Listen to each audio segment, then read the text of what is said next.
तो create problem आपका एक बड़ा पॉपुलर क्वेश्चन है, मैंने आपको होमवर्क में भी दिया था, आप सबका डाउट भी है, तो उस दिन क्लास में नहीं डिस्कस कर पाए थे, आज क्रिएट प्रॉब्लम डिस्कस कर लेंगे।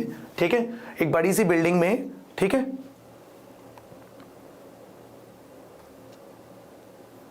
ठीक है, अब देखिए क्या है,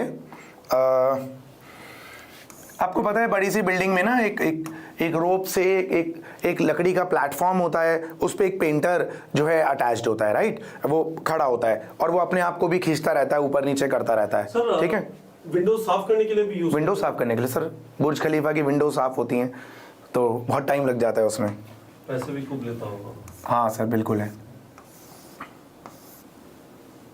या टॉम क्रूज आता होगा। नहीं नहीं,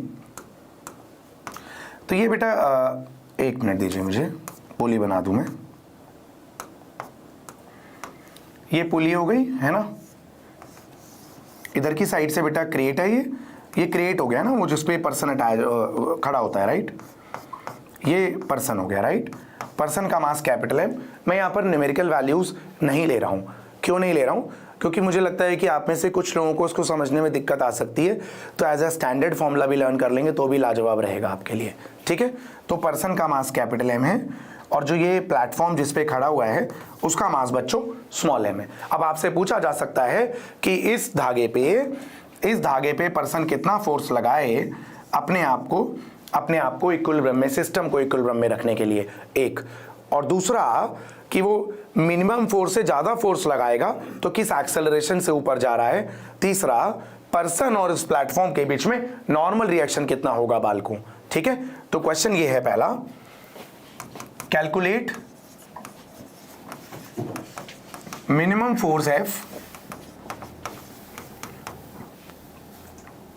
exerted by the person to keep system in equilibrium। ठीक है, दूसरा, अगर आप अप्लाइड फोर्स ज्यादा लगा रहे हैं तो नॉर्मल रिएक्शन कितना होगा between obviously platform and person. जल्दी से लिखिए बच्चों, सवाल करेंगे, क्विकली लिखिए। ठीक है, बहुत बढ़िया यार, चलिए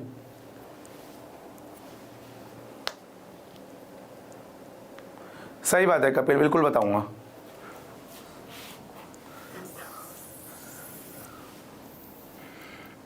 सुनिए बच्चों, क्या है ना, बहुत सिंपल है यार। सिस्टम इक्विलिब्रियम का मतलब है कि ना कोई ऊपर जा रहा है ना कोई नीचे जा रहा है। ठीक है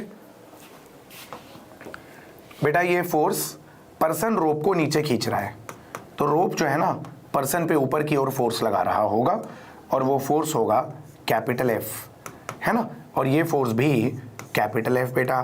ठीक है, अब जो अगर हम सिस्टम को देख लें यहाँ पर, तो जो फोर्स लग रहा है ना इस पे, वो एफ और एफ ऊपर की ओर लग रहा है, और टोटल वेट पर्सन का और क्रेट का मिला के capital M plus small M into g है। ठीक है, फिलहाल के लिए मान लेते हैं कि ए एक्सेलरेशन से ऊपर जा रहा है। ठीक है बच्चों,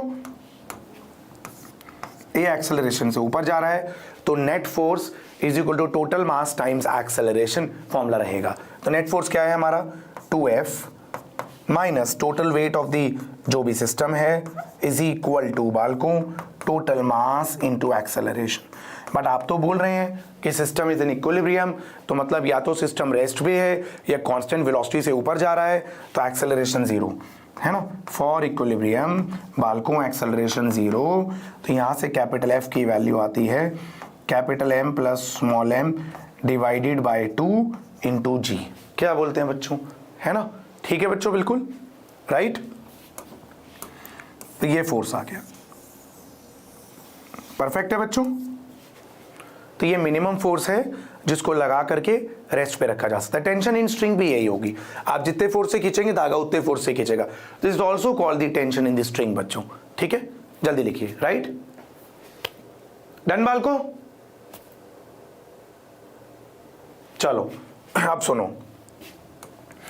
अब सुनो आगे की कहानी। अब क्या है, अगर आपको बच्चों अगर आपको नॉर्मल रिएक्शन निकालना है ना पर्सन और क्रेट के बीच का, फिर से देख लीजिए एक बार, मैं फिर से एक्सप्लेन कर देता हूं। देखिए क्या था कि ये पर्सन, आप इतना याद रखिए कि ये पर्सन धागे को नीचे खींच रहा है, ये पर्सन धागे को नीचे खींच रहा है, तो धागा पर्सन पे ऊपर को फोर्स लगा रहा है, which is also called the tension in the धागा। इस धागे में टेंशन सेम, तो ऊपर की तरफ जो नेट फोर्स लग रहा है वो F प्लस F2F है, और पूरे सिस्टम का weight m plus m into g है, is equal to total mass into acceleration. पहले सिस्टम को इक्विलिब्रियम में रखना है, तो इक्विलिब्रियम के लिए एक्सेलरेशन 0, तो यहां पर जो फोर्स आ गया वो टोटल वेट का आधा आ गया बच्चों, ठीक है।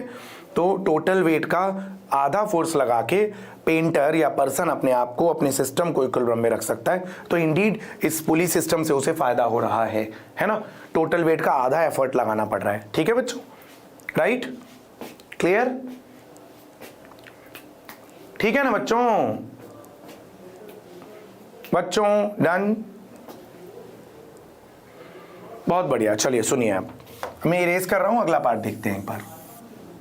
अब क्या कह रहे हैं ये लोग कि नॉर्मल रिएक्शन बता दीजिए पर्सन और क्रेट के बीच का, तो उसके लिए आपको पर्सन का या फिर क्रेट का फ्री बॉडी डायग्राम बनाना पड़ेगा। पूरे सिस्टम का बनाने से नॉर्मल रिएक्शन उसमें नहीं आएगा।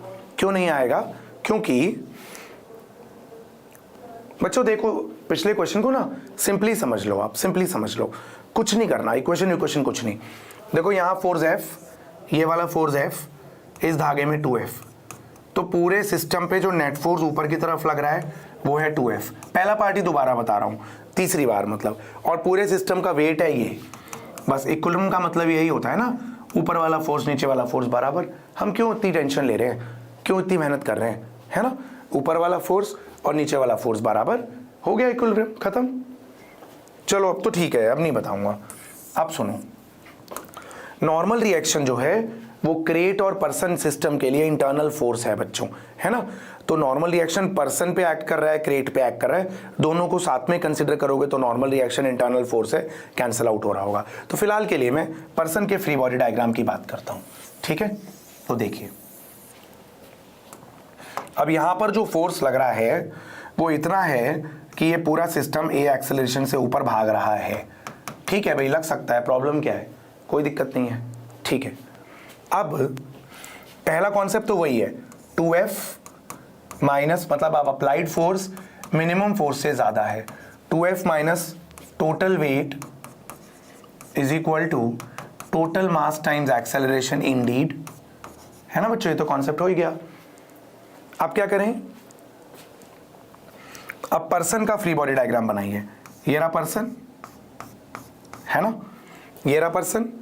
देखिए पर्सन धागे को नीचे खींच रहा था, धागा उसे ऊपर ही खींच रहा है, ठीक है। तो पर्सन पे धागा ऐसे फोर्स लगा रहा है। पर्सन के शूज है ना, और जमीन के बीच में जो नॉर्मल रिएक्शन है वो है n बच्चों, है ना। पर्सन का मास मैंने कैपिटल M लिया है, तो पर्सन का वेट डाउनवर्ड है। लेकिन ये बात तो आपको साबित हो ही चुकी है कि अगर क्रेट जिस एक्सेलरेशन से ऊपर जाएगा, जाहिर सी बात है उतने ही एक्सेलरेशन से पर्सन भी जाएगा, है ना। तो अब देखिए, तो फोर्स और नॉर्मल रिएक्शन का टोटल सम ऊपर की ओर माइनस पर्सन का weight is equal to person का मास, पर्सन का एक्सेलरेशन, है ना बेटा।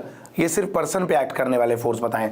पर्सन ने धागे को नीचे खींचा, धागे ने पर्सन को ऊपर खींचा, नॉर्मल रिएक्शन जमीन से लगा, नॉर्मल रिएक्शन और फोर्स ऊपर की ओर, या हाँ ठीक है, कोई दिक्कत नहीं है, ठीक है बच्चों।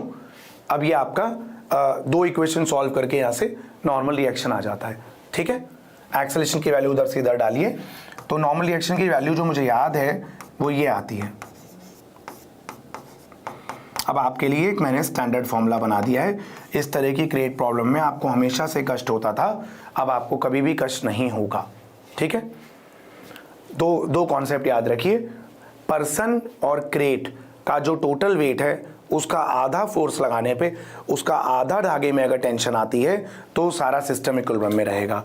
उससे ज़्यादा फोर्स लगाने पे सिस्टम ऊपर भागेगा, और जब सिस्टम ऊपर भाग रहा होगा तो पर्सन के पैर और क्रेट के बीच का नॉर्मल रिएक्शन ये आएगा, कैपिटल M पर्सन का मास है, स्मॉल m क्रेट का मास। ठीक है बच्चों, तो ये आपका स्टैंडर्ड फॉर्मूला आ गया। क्रेट प्रॉब्लम को आप हमेशा सॉल्व कर सकते हैं अब ऐसे।